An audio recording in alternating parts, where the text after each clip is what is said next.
না না কুটতে হবে না কুটতে হবে না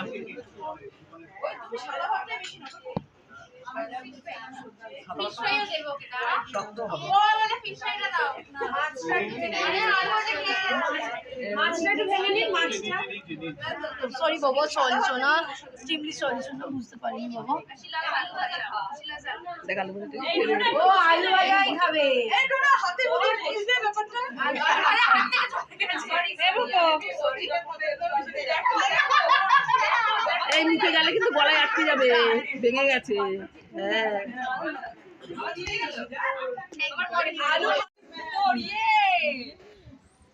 এই হাতে একটুখানি